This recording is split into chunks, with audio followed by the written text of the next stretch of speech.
O Lord, those who reside in my kingdom are as radiant as Mahendra, Lord Indra, capable of assuming forms at will, and are powerful Vanara Yuthapatis, leaders of Vanara troops, who have come here and set up camp.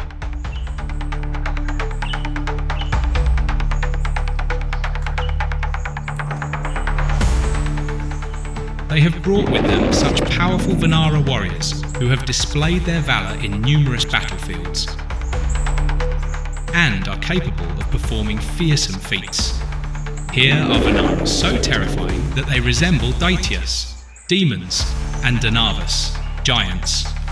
Sri Ram! The millions of Vanara troops gathered here dwell on various mountains. They possess equal agility on both land and water. All of them are devoted to following your commands. When Sugriva spoke these words, Dasharathanandan Sri Ram embraced him tightly with both arms and said, Saumya, gentle Mahaprajna, greatly wise one. First, ascertain whether Videhakumari Sita is alive or not, and determine the location of the land where Ravana resides. Neither I nor Lakshman are capable of accomplishing this task. Kapishwar, the success of this mission rests in your hands alone. When Sri Ramchandraji said this, Sugriva, in the presence of Sri Ram and the wise Lakshman, addressed Vinata, a Yuthapati, troop leader, who had arrived with Vanaras as radiant as the moon and the sun. Vanara Shiromani, chief among Vanaras, take 1 lakh swift Vanaras and proceed eastward. There, search for Videhakumari Sita and the residents of Ravana amidst the impassable regions of mountains, forests and rivers. Search along the banks of Bhagirathi Ganga, the delightful Sarayu, Kaushiki, the charming Kalindanandini Yamuna, the Mahaparvat Yamun, Saraswati River, Sindhu, the Shonbhadra, with its crystal clear waters like jewels. Mahi, investigate thoroughly in the regions of Brahmamala, Videha, Malava, Kashi, Kosala, the villages of Magadha, Pundra, and the territories of Anga and other such provinces. Those who have Karnapravarana, ears hanging down like garments to their feet, Oshtakana, ears stretched to their lips,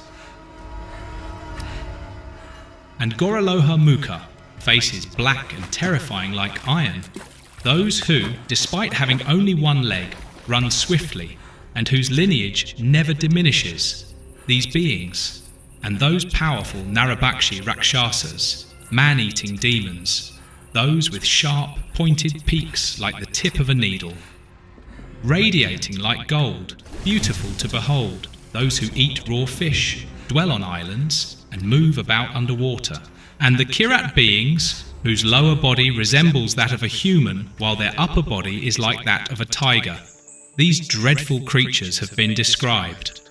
Besides this, you must diligently search in Yavadvipa, Java, Suvarnadvipa, Sumatra, and Rupyakadvipa, which are adorned with gold mines and a part of the 7 illustrious kingdoms. Crossing Yavadvipa, you will come across a mountain called Shishira, where Devas, gods, and Danavas, demons, reside. This mountain, with its towering peaks, seems to touch the heavens. Thereafter, crossing the ocean where the Siddhas and Charanas dwell, you will reach the banks of the river Shon, which flows swiftly with red water. Along its picturesque banks, in its sacred groves and unique forests, search for Videhakumari Sita and Ravana.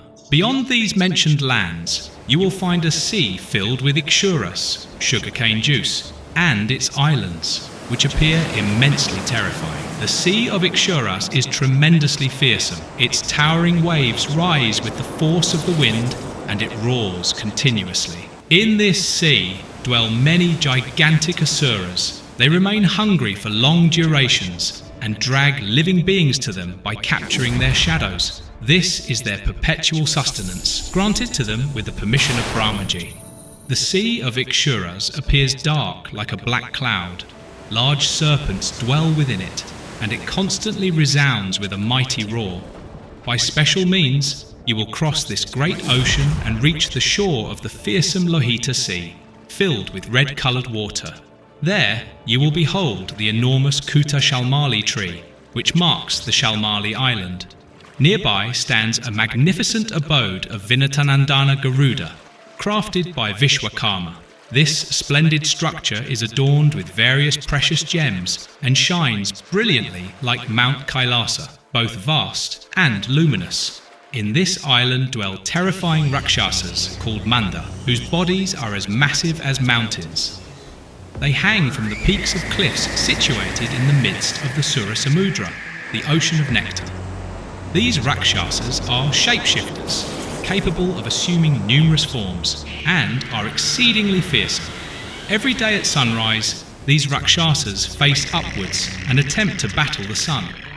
However, scorched by the heat of the sun's rays and defeated by the Brahmatejas, divine energy, they fall into the waters of the Sura Samudra.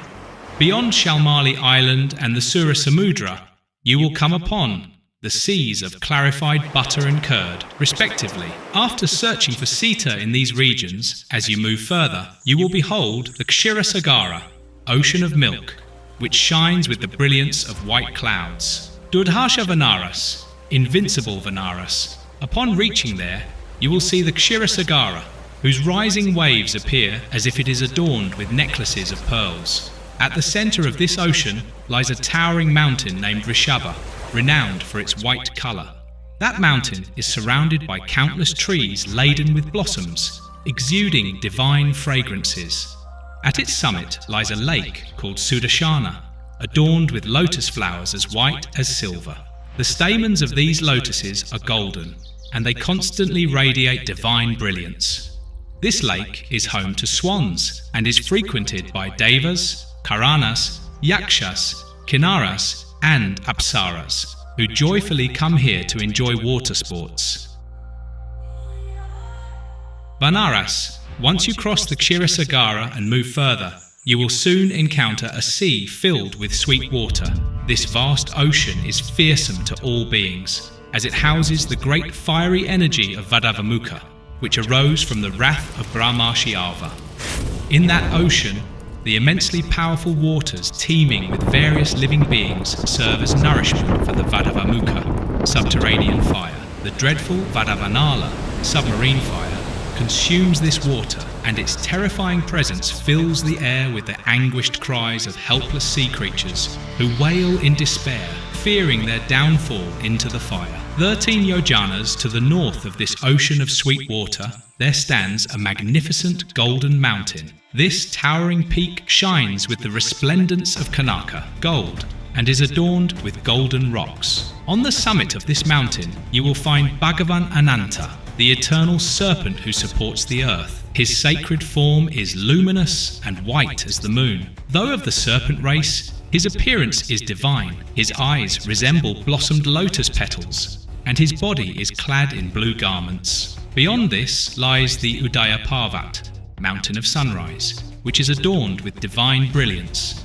Its lofty peak reaches the skies, measuring 100 yojanas in length, with its base equally vast. The trees in this region, sal, tal, tamil, and flowering kana, atop the 100 yojana high Udayagiri, there is a golden peak named Saumanasa, measuring 1 yojana in width and 10 yojanas in height. In ancient times, during the Vamana avatar, Purushottama Vishnu placed his first step on this Saumanasa peak and his second step on the summit of Mount Meru.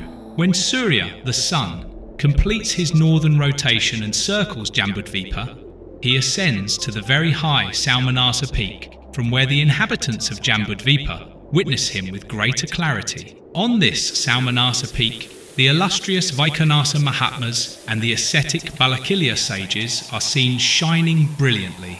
These sages, who are as radiant as the sun, are deeply immersed in penance. Opposite this Saumanasa peak lies an island known as Sudarsana. This island derives its name because when Bhagavan Surya rises on the Saumanasa peak, all living beings on the island are illuminated by his rays. This connection with divine radiance gives the island its name, Sudarsana. In the caves, forests, and slopes of Udayachala, this location of the sun's rise was the very first created by Brahmaji himself. Thus, this is the gateway to both the earth and Brahmaloka, the abode of Brahma. Beings from higher realms enter Baloka, the mortal world, through this door, and beings of Baloka ascend to Brahmaloka through it. This gate was created in the east first.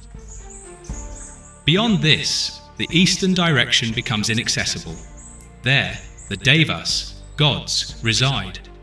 Due to the absence of light from the moon and sun, the land in that direction is covered in darkness and is invisible.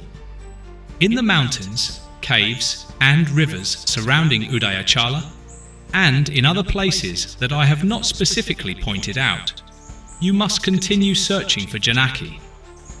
Go as far as Udayachala, discover the whereabouts of Sita and Ravana, and return within 1 month. Do not stay there for more than a month. Anyone who stays longer than that will be killed by me. Once you have found the Mithila Kumari, complete your mission and return. Jai Jai Siya Ram, Jai Jai Sita Ram.